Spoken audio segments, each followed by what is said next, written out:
Hello everyone, this is AndresRestart, and we are finally just a handful of days, if not even less, from the big Nintendo Switch 2 Direct event on April 2nd. The beginning of Nintendo's epic new generation is truly, finally, upon us. We are so close. And today what I want to get into is how exactly this presentation is going to go. These are my predictions in case it wasn't clear. I'll make sure to put predictions in big bold letters in the thumbnail. So, point is, I do not know for sure with 100% certainty how exactly this presentation is going to go. However, I have been waiting to do these predictions. Normally I do my predictions a bit sooner, but with everything that's been going on with Switch 2, there's been so much flux, I have not been too confident on exactly how things may go until now. Once we got the Switch 1 Direct yesterday, March 27th, and we saw all the announcements that came from that, which was surprisingly more than perhaps we expected, I think I'm now in a position to provide the best possible predictions I can for what will happen on April 2nd, assuming there's no crazy leaks that happen between now and then. But I do feel pretty good about what I'm going to predict here. I will have an explanation as for why I'm predicting what I'm going to predict, and I think I might be pretty close to exactly how the Switch 2 presentation is actually going to go. But before going forward, let me take this moment to point out that I am aiming to reach 50,000 subscribers by the time the Switch 2 launches, so if you find yourself enjoying my content, I would appreciate it if you could subscribe and hit that notification bell. So in preparation for these predictions, something that I made sure to take a look at was the Nintendo Switch presentation from 2017. I noted exactly how they went about announcing everything regarding Switch 1. Now, that does not mean I think the Switch 2 Direct is going to operate in the exact same way. For starters, we're talking about a direct presentation as opposed to a live conference. They are going to be treated a bit differently just from that perspective alone. But also we should take into consideration that the Switch 1 presentation happened in January of 2017, more than 8 years ago. Nintendo has changed since then. They are operating a bit differently now. But I think the most important thing to take into consideration here is that the conditions that Nintendo's dealing with now are different than then. They were coming off of the Wii U and the 3DS. Right now, they are coming off of the Switch, an incredibly successful generation. But on top of that, going into that live conference, we had the Switch 1 First Look trailer, which teased several games. With the Switch 2 First Look trailer, they just teased a few seconds of the new Mario Kart. So there are some different circumstances here. But still, I think it is important to consider how Nintendo handled the Switch 1 presentation, because I do think ultimately they will be following a similar framework here. But the manner in which they start the presentation, I believe, will be different in large part because this is a direct and not a live conference, and Nintendo likes to open directs usually with exciting new game trailers. And also, because the Switch 1 had several games already teased, they didn't need to show off something big and exciting right to start, but with Switch 2, all they showed was a few seconds in Mario Kart. So I do think they need to get the hype rolling right from the very beginning, so I'm going to predict that they will have a hype trailer to start off the show. And when I say a hype trailer, I don't necessarily mean for one game. I actually think more likely it'll be for several games. Maybe something more like that Switch 1 First Look trailer, or the Super Bowl commercial, or the Spotlight trailer from 2017. Something that's going to show the Switch 2 in a variety of different circumstances, with different actors using the console in different settings, and we will see different games, a lot of games we did not know about for Switch 2 as well, all throughout. And so a trailer like that will inspire a lot of intrigue, bring in the audience, get us invested, and also getting us to be asking a whole bunch of different questions about the different things we saw in that trailer. But once they finish that trailer, then we'll get the Nintendo executive coming out on screen to start explaining some things as they started the Switch 1 presentation. And it's here where I think things will start to follow a similar path. To start the Switch 1 presentation, they announced the launch timing and price. I think they will do that as well early on here. And in terms of what I think the launch date is going to be, my theory has been May 15th. I've discussed this theory ad nauseum already. There's a variety of reasons why I think May 15th is our best bet. However, I will acknowledge that we've been hearing about May or June for months already, and there have been some recent reports from Insider Gaming Online that the console is coming out in June. So I'm fully prepared to be wrong on it being May 15th, but I'm going to stick to my guns, say it's May 15th, but I'm totally open to the console coming out just a few weeks later, in either later May or sometime in June. In terms of the pricing, I'm going to say the price that all of us are kind of hoping it's going to hit, and that is $399.99 USD, basically 400 American dollars. If you account for inflation, this is basically how much Switch 1 costed back in 2017. It's the closest equivalent we can realistically get to, and in my opinion, that's probably the sweet spot for Nintendo, where they can still make some profit, but also appeal to a large audience.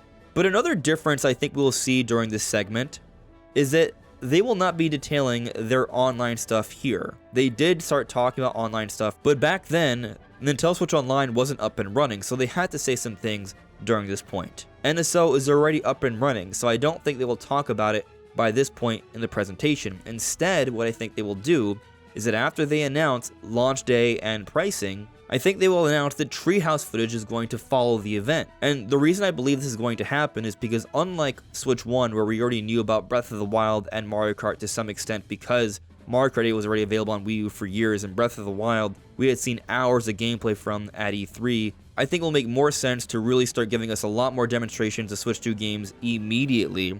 And then, of course, afterwards, there will be press events, there will be the Switch 2 Experience events where we'll learn even more about these games. But they're going to get the ball rolling, and the Switch 2 Direct is just going to be the beginning of the day and their coverage. But once they make these brief announcements, they will then get into a hardware overview, very similar to how the Switch 1 presentation was handled. After they made those brief announcements, they went into explaining the hardware and the controllers, and I think Nintendo will do the exact same thing this time around as well. They will explain the magnetic connections of the controllers. They will explain that new C button feature and what it will do. They will talk about in detail the mouse controller features. They will talk about the new screen, and they will also express to some extent in a vague way how the Switch 2 is dramatically more powerful than the Switch 1. They might even make some mention of their partnership with Nvidia and them using DLSS to some extent, perhaps mentioning higher resolutions, perhaps going up to 4K in some cases, and possibly also making mention of ray reconstruction so we can see some pretty nice ray tracing effects on occasion as well. But they're not going to be mentioning like clock speeds or teraflops or anything like that. They will make mention of the storage space of the console. That will be important. But yes, for the most part, specs will be fairly vague. But after they detail all this stuff, they will then move on to talking about Nintendo Switch Online and how it's changing with Switch 2. They will talk about voice chat features, they will talk about the C button, and perhaps how it allows you to do different group chats with different NSO members. And they will also announce GameCube for Nintendo Switch Online.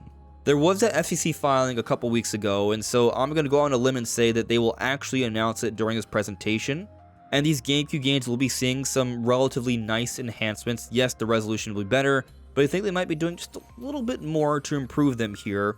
And of course, they will be games that you can play online, multiplayer, but they will be adding random matchups as well, not just being able to play your friends. So we'll be able to take advantage of being able to play games like Mario Kart Double Dash, Super Smash Bros. Melee, F-Zero GX, Metroid Prime 2 Echoes. All these games that have multiplayer, we'll be able to take full advantage of, and I think that's going to excite a lot of people. But by introducing GameCube, by introducing voice chat and group chats, things we've been waiting for Nintendo to do for a very long time, it's going to be a great way to soften the blow when they also announce the higher price point for Switch Online on Switch 2. If they're going to continue to improve the service, I think they're probably going to have to increase the price, but I still think it's ultimately going to be fairly affordable. And now that we can do game sharing with our family plan, using a family plan where you can save more money, I think there's going to be even more value there, and we should be taking advantage of the family sharing features so more people can play different games. So there will still be ways to save, you'll just have to be smart about it. But once they get through all this stuff, then we get into the first party games. And something interesting I noticed about the Switch 1 presentation is that while there are some exceptions, the games that they showed, that they did a deep dive on, all came out in the order they were shown. 1-2 Switch, then ARMS, then Splatoon 2, then Mario Odyssey, then Xenoblade Chronicles 2. I think they're going to do something similar here as well. Now, there might be a little bit of trickery because they didn't do a deep dive for Mario Kart 8 Deluxe, they didn't do a deep dive for Breath of the Wild. They announced Breath of the Wild's release date at the end of the event. But this time I think it's going to be a bit different. I think they want to get into the deep dives with an exciting new game. And so that exciting new game is going to be the game they showed in the Switch 2 first look trailer, Mario Kart. I think there's a really good chance it is the launch title. If it's not the launch title, it's coming on the second month, one or the other. And this is going to be the first game they will deep dive. We'll get a significant trailer, we'll get an actual announcement of what the official name is, be it Mario Kart 9 or whatever Nintendo's planning this time around. And it's going to be an absolute big deal, as pretty much every game will be in this Switch 2 Direct. But after the Mario Kart 9 deep dive, I think it gets a bit harder to predict what will be next. I think there's a pretty good chance we will see whatever EPD4 is working on. They are responsible for games like Switch Sports, 1-2 Switch. They're pretty good at making Nintendo launch titles, so I think they will have something available this time around as well. And I do want to make mention that something that is shaping some of my predictions here are the Midori codename leaks from last year. I've made mention of them several times over the last few weeks. But basically, there are a variety of codenames for Nintendo projects that were leaked, and some of them were already confirmed last year in Echoes of Wisdom and Mario Party Jamboree. But there's a handful of others that are suggesting other games to be coming out relatively soon, I assume for Switch 2 at this point. One of those is some sort of follow-up to Switch Sports, so perhaps we're going to see like a Switch Sports Resort or a Switch Sports 2 announced in this Direct to be available early on for Switch 2. Will it be a day one title, or will it simply be coming out in the second or third month? I'm not entirely sure. And the reason I'm not entirely sure is because I think there's another game that could also be coming out very early on as well. There's these three games. There's Mario Kart, it's maybe Switch Sports Resort, and Metroid Prime 4 Beyond. I think two of these three games are going to be the day one title, and then that third of those three games will be the second month title. And so yes, I think the third game to get a deep dive, or second game depending on how Nintendo decides to order things, will be a deep dive on Metroid Prime 4 Beyond, which yes, I understand, is a Switch 1 game, but we'll get our most exciting trailer for the game yet. We'll get our best look at the game yet. It will be visually enhanced. It will look pretty good. It already looks great for a Switch game from the footage we've seen so far, but we are going to finally see the Switch 2 version of this game, which I think will look noticeably better. And once Nintendo finishes this deep dive, it's at this point I think Nintendo will announce what's basically already been leaked by they themselves, Nintendo Switch 2 Edition games. So if you haven't heard yet, on Nintendo's website where they explain the new feature that they're going to be adding, the virtual game card, in the fine print they make mention that you will only be able to use exclusive Switch 2 games and Switch 2 Edition games with the virtual game card on Switch 2. So they inadvertently leaked that there are going to be Switch 2 Edition games which aren't Switch 2 exclusive games, basically meaning, yes, cross-generation titles. I think Metroid Prime 4 Beyond is almost very obviously going to be one of them, and probably the first one shown off, I think. And so they'll talk about this. They will talk about how there are going to be Switch 1 games seeing enhancements. Metroid Prime 4 Beyond may be the first Switch 2 Edition game to release, but there could be others, and it may not just be about new games coming out later down the road, like the rumored Fire Emblem remake or Pokemon Legends EA, which they might show during this segment, but also about games that came out years ago, like perhaps Breath of the Wild. We've heard of the tech demo of Breath of the Wild for Switch 2, which is running at a higher resolution and a better frame rate and such, so perhaps that will also be a part of the Switch 2 editions, and perhaps more, a variety of popular Switch 1 games. Not all of them will come out immediately. It may simply be a new thing that Nintendo announces every few months, like, hey, there's a couple more Switch 2 Edition games coming out. But with Metroid Prime 4 Beyond, I'm going to speculate that not only will it be something you can get an enhancement of digitally, but there will be a separate physical release of. Recently, we saw some really cool box art for Metroid Prime 4 Beyond. I'm going to predict there will be a different box art, and if you want that box art for Switch 1, maybe you have to buy the Switch 1 version, or they'll simply be a reverse cover, but having two different versions of the box art might also help to increase sales a bit for Metroid Prime 4. I'm pretty sure Nintendo wants to do everything they can to help that game to sell as much as it can, considering how much they've invested into this game over the many years.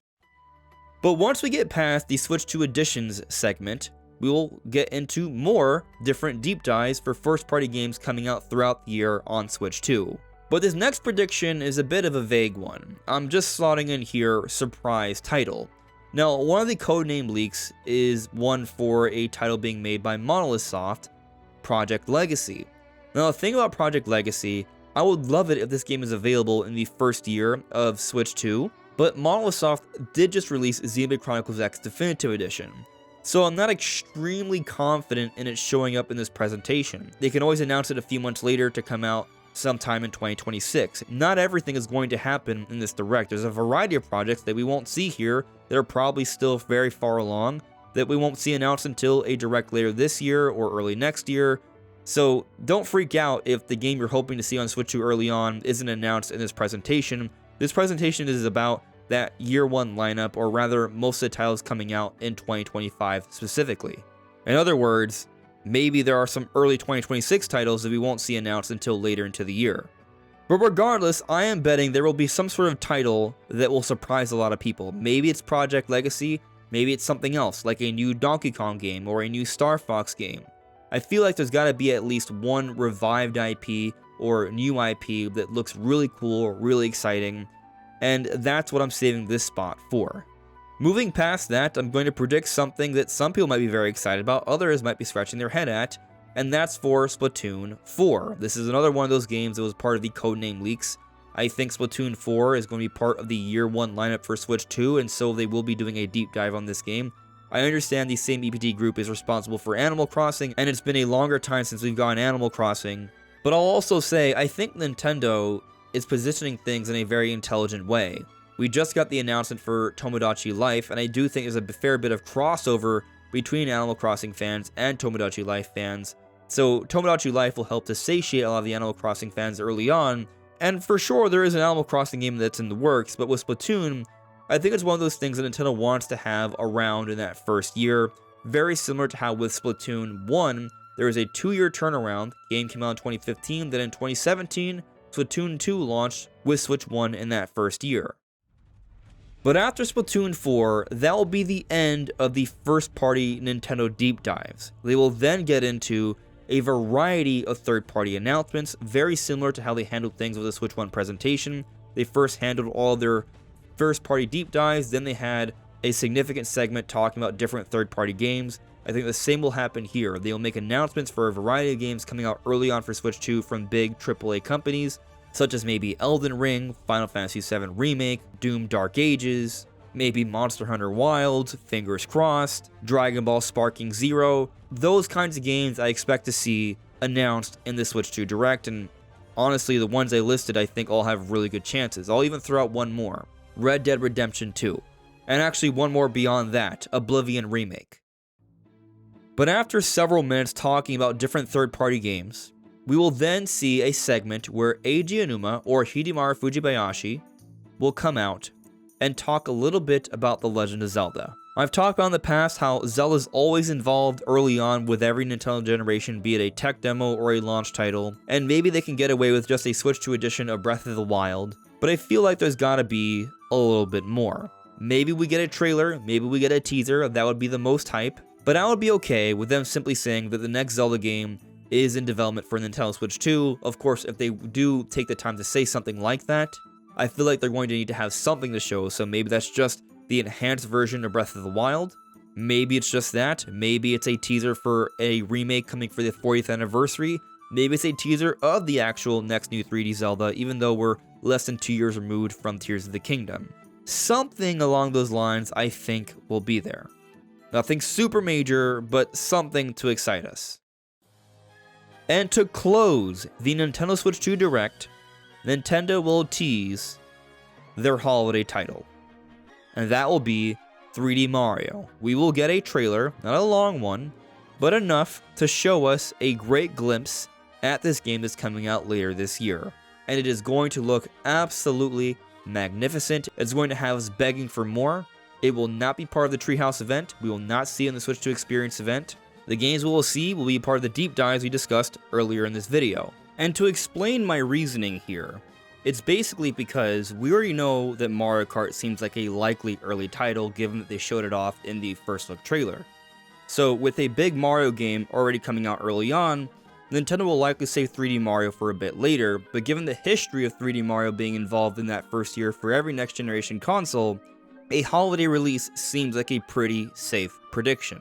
That's how I think things are going to go down. But of course, these are just my predictions. What do you all think? Let me know in the comments below. This is AndresRestart. Thank you so much for listening and watching, and I'll see you all really soon. Take care. Bye.